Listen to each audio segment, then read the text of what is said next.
সোনারগাঁওয়ে নারায়ণগঞ্জ ৩ আসনের এমপি প্রার্থী বীর মুক্তিযোদ্ধা আলহাজ মোহাম্মদ গিয়াসউদ্দিনের পক্ষে গণসংযোগ ও লিফলেট বিতরণ। সোনারগাঁও, নারায়ণগঞ্জ থেকে এম মনির হোসেন এর রিপোর্ট। নারায়ণগঞ্জের সোনারগাঁওয়ে নারায়ণগঞ্জ ৩ আসনের এমপি প্রার্থী বীর মুক্তিযোদ্ধা আলহাজ মোহাম্মদ গিয়াসউদ্দিনের পক্ষে গণসংযোগ ও লিফলেট বিতরণ করা হয়েছে। বিএনপির ভারপ্রাপ্ত চেয়ারম্যান তারেক রহমান কর্তৃক জাতির সামনে উপস্থাপিত রাষ্ট্র কাঠামো মেরামতের ৩১ দফা বাস্তবায়নের লক্ষ্যে সোনারগাঁও থানার যুব দলের আহ্বায়ক মোহাম্মদ আশরাফুল আলম আশরাফের নেতৃত্বে লিফলেট বিতরণ ও গণসংযোগ করা হয়।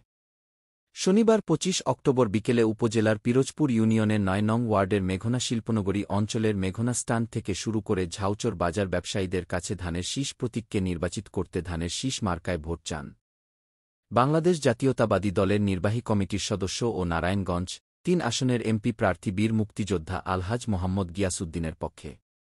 এ সময় উপস্থিত ছিলেন বাংলাদেশ জাতীয়তাবাদী মুক্তিযুদ্ধ প্রজন্ম দলের সভাপতি মোহাম্মদ জিয়াউর রহমান সহ বিএনপি ও অঙ্গ সংগঠনের বিভিন্ন নেতৃবৃন্দ ও সংবাদকর্মীরা।